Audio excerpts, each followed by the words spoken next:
Hello friends, नमस्कार दोस्तों। आज की स्टोरी का नाम है जार ऑफ डिजायर। जार यानी कि बर्तन, जनरली शीशे के बर्तन को जार कहते हैं। ऑफ का डिजायर यानी कि इच्छाएं, इच्छाओं का बर्तन। इस स्टोरी के थ्रू आप नए वर्ड सीखेंगे, साथ में सेंटेंस के स्ट्रक्चर को देखेंगे और साथ ही हमारे नीड और डिजायर के बीच डिफरेंस को भी समझ पाएंगे। तो चलिए स्टोरी स्टार्ट करते हैं। A barber who was passing under a haunted tree heard a voice से। अ बार्बर एक नाई जो बाल बनाने का काम करते हैं। हु जो, वाज था, पासिंग, पासिंग यानी कि वाज पासिंग यानी कि गुजर रहा था। अंडर, अंडर का मतलब होता है के नीचे से। ओके, अंडर क्या है? एक प्रिपोजिशन है। जब हम किसी चीज के नीचे से गुजरते हैं विदाउट टचिंग, तो उसे वहां पे हम अंडर प्रिपोजिशन का यूज करते हैं। अ हॉन्टेड ट्री, हॉन्टेड का मतलब होता है भूतिया, ट्री पेड़। अ हॉन्टेड ट्री एक भूतिया पेड़। हर्ड, हर्ड यानी सुना। अ वॉइस एक आवाज से, कहते हुए। एक नाई जो एक भूतिया पेड़ के नीचे से गुजर रहा था। हर्ड यानी सुना, एक आवाज सुनी। Will you accept the 3 jars full of gold. Will, क्या तुम करोगे? इस सेंटेंस में विल का यूज पहले किया गया है, यानी क्वेश्चन पूछा जा रहा है कि क्या तुम करोगे। एक्सेप्ट यानी स्वीकार करोगे। विल यू एक्सेप्ट, क्या तुम स्वीकार करोगे। The 3 jars, 3 jar full of gold यानी कि सोने से भरे हुए। क्या तुम सोने से भरे हुए 3 जार स्वीकार करोगे? यह सेंटेंस सिंपल फ्यूचर टेंस का इंट्रोगेटिव सेंटेंस है। The barber looked around, barber ने लुक्ड अराउंड यानी कि चारों तरफ देखा। बट लेकिन, could see no one, could यानी सका, सी नो वन यानी किसी को नहीं देख सका। बार्बर ने चारों ओर देखा लेकिन किसी को नहीं देख सका। यह सेंटेंस सिंपल पास्ट टेंस का है। आगे देखते हैं। The offer of 3 jars of gold. The offer यानी कि प्रस्ताव, प्रस्ताव। ऑफ का 3 jars ऑफ गोल्ड यानी कि सोने के सिक्कों से भरा हुआ, सोने से भरा हुआ 3 jar. However raise his temptation, however हालांकि, ओके, हालांकि। रेज्ड, ये रेज्ड का मतलब होता है बढ़ा दिया, बढ़ा दिया। हिज टेम्पटेशन, हिज यानी उसका, टेम्पटेशन यानी कि लालच। सोने से भरे 3 जार के प्रस्ताव ने उसका लालच बढ़ा दिया। एंड और ही क्राइड अलाउड, और वह, क्राइड अलाउड यानी कि जोर से चिल्लाया। यस, हाँ। आई सेल एक्सेप्ट 3 jars, आई, मैं, सेल एक्सेप्ट यानी कि स्वीकार करूंगा। द 3 jars, 3 जार, हाँ मैं 3 जार स्वीकार करूंगा। यह सेंटेंस सिंपल फ्यूचर टेंस का है। At once came the reply, at once एक बार, या यहाँ पे जैसे ही के सेंस में आया है एट वंस का यूज। जैसे ही, केम द रिप्लाई यानी कि जवाब आया। गो होम, क्या कहा पेड़ ने? गो होम, घर जाओ। I have carried the jars to your house, I have carried the jars to your house. I, मैंने, हैव कैरिड यानी कि पहुंचा दिया है, पहुंचा दिया है। द जार्स यानी कि जार को, टू योर हाउस तुम्हारे घर, मैंने तुम्हारे घर जार्स को पहुंचा दिया है। यह सेंटेंस प्रेजेंट परफेक्ट टेंस का है। आई के बाद हैव का यूज हुआ है, इसके बाद वर्ब की थर्ड फॉर्म का यूज किया गया है। The barber ran home in haste to verify the truth of this strange announcement. The barber यानी कि नाई, रेन होम यानी दौड़कर घर गया, इन हेस्ट यानी कि जल्दबाजी में, जल्दबाजी में। टू वेरीफाई, वेरीफाई यानी कि पता लगाने। द ट्रूथ यानी कि सच्चाई, सच्चाई का पता लगाने। ऑफ का दिस, इस, स्ट्रेंज अनाउंसमेंट, स्ट्रेंज का मतलब होता है अजीब, ओके, अजीब। अनाउंसमेंट यानी कि घोषणा। बार बार इस अजीब घोषणा की सच्चाई का पता लगाने जल्दबाजी में दौड़कर घर गया। When he entered the house, when जब ही, वह, entered यानी कि गया, the house घर में, he saw उसने देखा, the 3 jars 3 जारों को, बिफोर हिम उसके सामने। बिफोर एक प्रिपोजिशन है जिसका मतलब होता है के सामने। जब वह घर गया उसने 3 जारें देखी, उसने 3 जारें उसके सामने देखी। ही ओपेंड देम, ही उसने ओपन यानी खोला, देम उनको, एंड और फाउंड देम यानी पाया उनको, ऑल फुल ऑफ गॉड यानी ऑल फुल ऑफ गोल्ड यानी कि सोने से भरा हुआ। Except the third one which was only half full.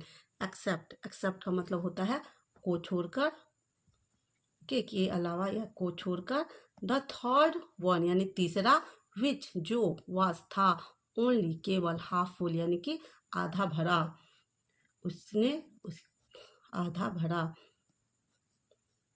पूरे सेंटेंस के मीनिंग को देखते हैं। उसने उन जारों को खोला और पाया उन्हें सोने से भरा, केवल तीसरे जार को छोड़कर जो आधा भरा था। अ स्ट्रॉन्ग डिजायर, और एक स्ट्रॉन्ग यानी कि तीव्र, डिजायर इच्छा, एक तीव्र इच्छा। Now arose in the barber's mind, now अब, अरोज, अरोज यानी कि जागा, अराइज का सेकेंड फॉर्म अरोज होता है। इन द में, द बार्बर्स माइंड यानी कि बार्बर के दिमाग में। To fill the third jar, to fill यानी भरने के लिए, थर्ड जार तीसरी जार को, ऑल्सो विथ गोल्ड, ऑल्सो यानी भी, विथ से, गोल्ड यानी कि सोने से। एक तीव्र इच्छा बार्बर के मन में जागी तीसरे जार को सोने से भरने की। फॉर विदाउट इट यानी इसके बिना, हिज हैप्पीनेस उसकी खुशी, वाज थी, इनकम्प्लीट यानी कि अधूरी, इसके बिना उसकी खुशी जो थी, इसके बिना उसकी खुशी अधूरी थी। अब उसके मन में क्या हुआ, एक स्ट्रॉन्ग डिजायर आई कि मैं इस खाली जार को सोने के सिक्कों से भरूंगा। ही देयरफॉर, ही उसने, देयरफॉर इसके लिए, got all his wives ornaments converted into gold coins, got लिया, ऑल हिज सभी, हिज उसके, वाइफ्स ऑर्नामेंट यानी कि पत्नी के, ऑर्नामेंट यानी कि गहने, इसके लिए उसने पत्नी के सारे गहने लिए। कन्वर्टेड, कन्वर्टेड यानी कि बदल देना यानी चेंज करना। इनटू में, गोल्ड कॉइन यानी कि सोने के सिक्के में। एंड और, पुट देम यानी कि डालना या रखना। इनटू में, द जार, जार में, इसके लिए उसने अपनी पत्नी के सारे गहने को सोने के सिक्कों में बदल दिया और उनको जार में डाल दिया।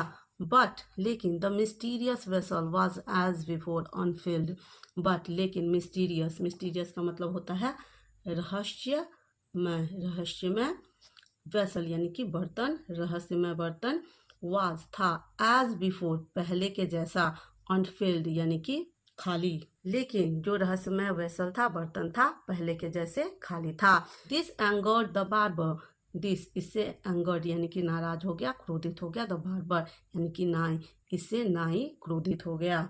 आगे देखते हैं क्या होता है। Starving himself and his family, starving का मतलब होता है भूखमरी, स्टार्विंग हिमसेल्फ यानी खुद को, एंड और, हिज फैमिली उसकी फैमिली को, अब खुद को और अपनी फैमिली को भूखा रखकर, he saved some more amount and tried to fill the jar but the jar remained as before. He saved यानी कि उसने बचाया, सम मोर अमाउंट कुछ ज़्यादा पैसे, एंड और, ट्राइड टू फिल कोशिश की भरने की, द जार जार को, बट लेकिन, the jar remained as before लेकिन जार जो था रिमेन्ड रहा था, ओके, रिमेन्ड एज बिफोर यानी कि पहले जैसा ही रहा। उसने खुद को और उसके परिवार को भूखा रखकर कुछ और ज़्यादा पैसे सेव किए और उस जार को भरने की कोशिश की, लेकिन जार पहले के जैसा था यानी कि कुछ भी उसमें डिफरेंस नहीं दिखा।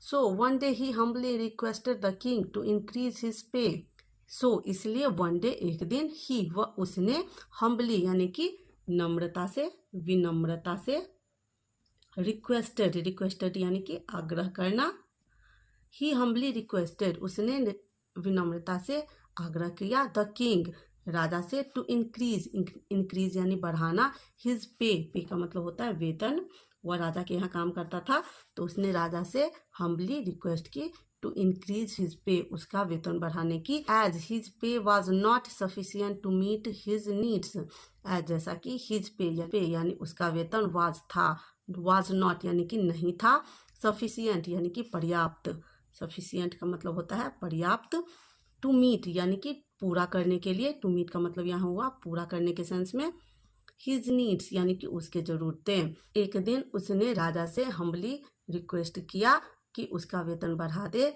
जैसे उसका वेतन उसकी ज़रूरत को पूरा करने के लिए पर्याप्त नहीं था। It's clear. आगे देखते हैं। As the barber was a favourite of the king, as जैसा कि, द बार्बर यानी कि नाई या हजाम, वाज था, ऑफ फेवरेट, फेवरेट यानी कि पसंदीदा, एज सुन एज का मतलब होता है जैसे ही, जैसे ही। The request was made, request यानी कि आग्रह, वाज था, मेड यानी किया गया। सेंटेंस सिंपल पास्ट का पैसिव वॉइस है यानी कि रिक्वेस्ट की गई।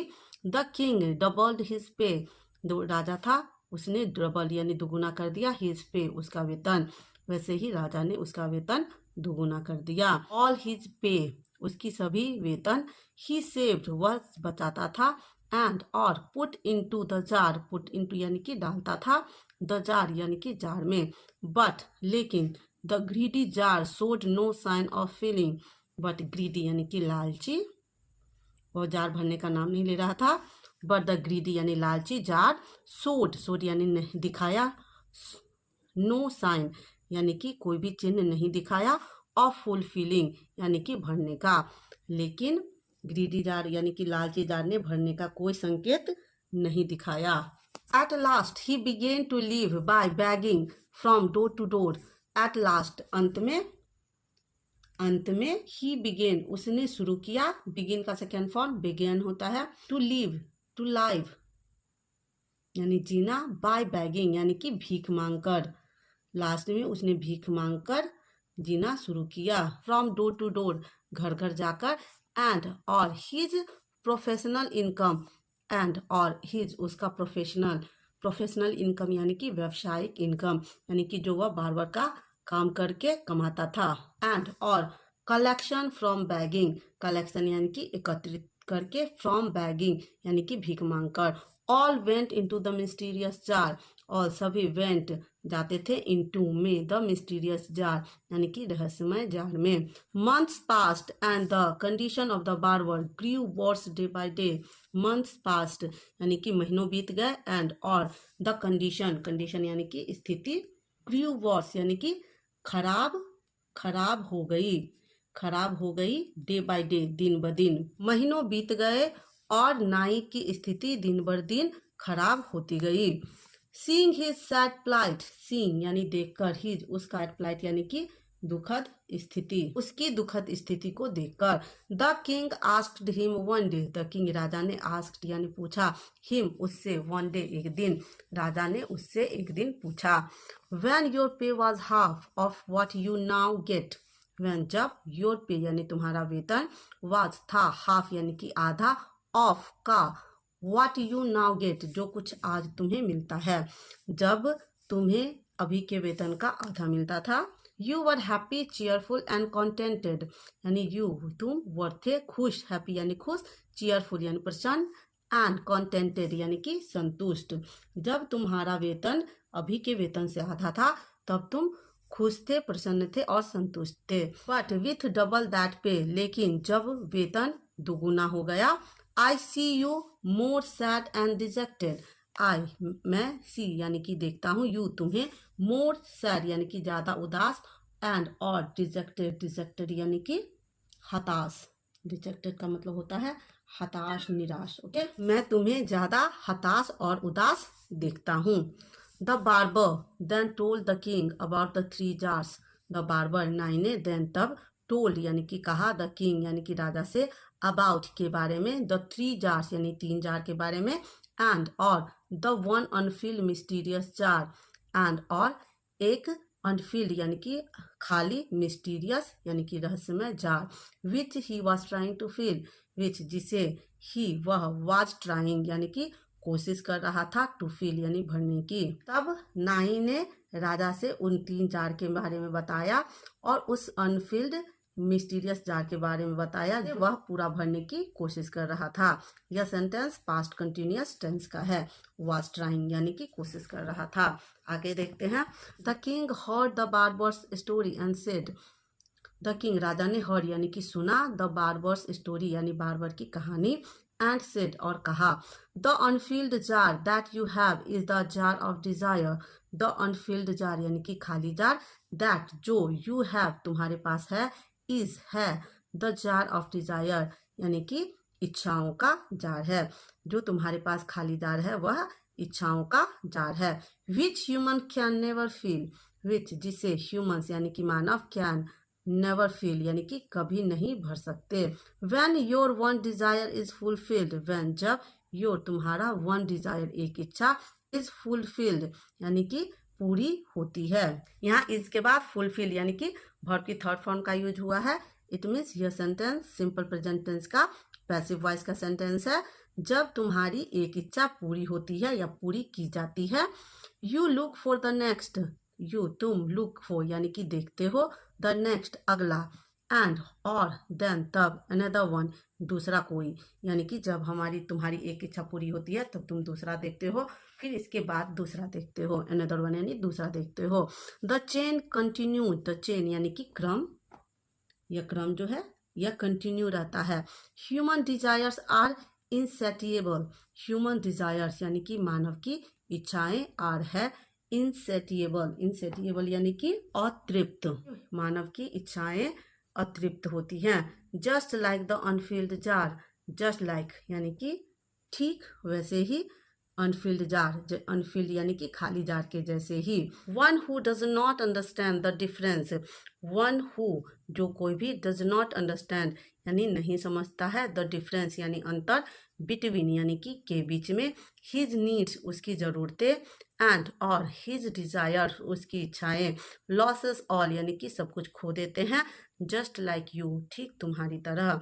जो कोई भी इच्छाओं और ज़रूरतों के बीच अंतर नहीं समझते हैं, अपना सब कुछ खो देते हैं ठीक तुम्हारी तरह। The barber understood his mistake, the barber यानी कि नाई जो था, अंडरस्टूड यानी समझ गया, अंडरस्टैंड की सेकेंड फॉर्म अंडरस्टूड होती है, समझ गया, हिज मिस्टेक उसकी गलती, नाई अपनी गलती समझ गया।